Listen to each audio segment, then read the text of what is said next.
Assalamualaikum warahmatullahi wabarakatuh. Hai guys, Halo guys, saya sedang berada di daratku guys. Sini saya Mughfiratul Khair, mahasiswa PBA 34 2017 UIN Alauddin Makassar akan mengajak kalian semua untuk mereview sebuah jurnal. Judul jurnal yang kita akan review adalah Aplikasi Teknologi Pendidikan di Sekolah. Jurnal ini ditulis oleh Andi Kristianto dengan nama Jurnal Teknologi Pendidikan, volume 4, nomor 1, April 2016, halaman 13 sampai 16. Oke, kita akan melangkah ke bagian pertama, yaitu pendahuluan. Di pendahuluan, Andi Kristanto menulis bahwa teknologi pendidikan adalah suatu disiplin yang berkepentingan dengan pemecahan masalah belajar dengan berlandaskan serangkaian prinsip dan menggunakan berbagai macam pendekatan. Teknologi pendidikan telah berkembang di Indonesia sekitar tahun 1970-an. Perkembangan tersebut difasilitasi dengan kebijakan pemerintah dan Repelita, antara lain penggunaan siaran radio dan siaran televisi untuk meningkatkan mutu pendidikan yang merata. Organisasi yang semula dibentuk dan diberikan wewenang dan tanggung jawab adalah Lembaga Media Pendidikan yang kemudian dikembangkan menjadi Pustekom Diknas, BPMTP Sidoarjo, BPMR Yogyakarta, dan masih banyak lagi. Semua komponen penyelenggara pendidikan, baik pemerintah maupun swasta, harus terus melakukan perubahan di sektor pendidikan. Melangkah ke bagian B, teknologi pendidikan sebagai konstruk teoretik, bidang garapan, dan profesi.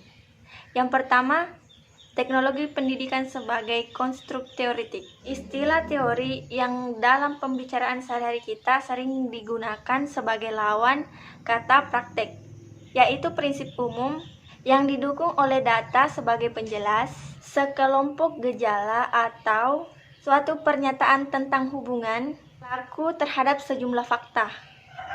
Yang kedua adalah teknologi pendidikan sebagai bidang garapan. Teknologi pendidikan sebagai bidang garapan ini merupakan pengaplikasian ide dan prinsip dari teoritik untuk memecahkan masalah konkret yang terjadi dalam pembelajaran. Contohnya, teknik yang digunakan, aktivitas yang dikerjakan, informasi dan sumber yang digunakan, dan klien yang dilayani. Yang ketiga, teknologi pendidikan sebagai bidang profesi. Latihan dan sertifikasi diperlukan untuk mengembangkan spesialisasi dan teknisi. Dalam profesi tersebut, harus ada ketentuan tentang sifat-sifat tersebut, harus ada ketentuan tentang sifat-sifat latihan, baik melalui peraturan pemerintah maupun melalui suatu sistem akreditasi terhadap lembaga-lembaga latihan yang meliputi sifat dan isi, pendidikan profesional, standar sertifikasi, standar dan ketentuan penerimaan calon akreditasi, calon peserta latihan, serta penempatan. Bagian C, aplikasi teknologi pendidikan. Aplikasi teknologi pendidikan sangat relevan bagi pengelolaan pendidikan pada umumnya dan pada kegiatan pembelajaran pada khususnya. Aplikasi yang dimaksud adalah, yang pertama, teknologi pendidikan memungkinkan adanya perubahan kurikulum, baik strategi pengembangan maupun aplikasinya. Teknologi pendidikan mempunyai fungsi luas, tidak hanya terbatas pada kebutuhan kegiatan belajar di kelas, melainkan dapat berfungsi sebagai masukan pembina dan pengembangan kurikulum yang dikaji secara ilmiah, logis, sistematis, dan rasional, sesuai dengan tuntutan ilmu pengetahuan dan teknologi. Yang kedua, teknologi pendidikan menghilangkan, kalaupun tidak secara keseluruhan, pola pengajaran tradisional. Ia berperan penuh dalam proses belajar mengajar dan biasanya memberikan rangsangan positif, meskipun sebenarnya dia tidak dapat menggantikan posisi guru secara mutlak.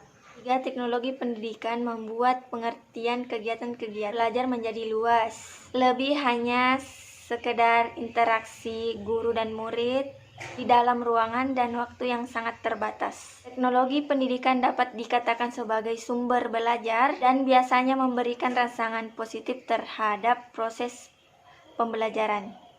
Yang keempat, Aplikasi teknologi pendidikan membuat peran guru semakin berkurang. Meskipun peran guru tidak dapat digantikan secara mutlak, teknologi pendidikan adalah teknologi pendidikan, guru adalah guru. Meskipun demikian, teknologi pendidikan memberikan sumbangan yang sangat positif.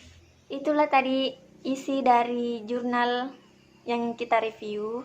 Kekurangan dari jurnal ini adalah tidak mempunyai abstrak dan tidak mempunyai metode penelitian, dan bahasa yang sangat rumit. Mungkin cukup sekian dari saya. Sampai jumpa di video selanjutnya. Dah.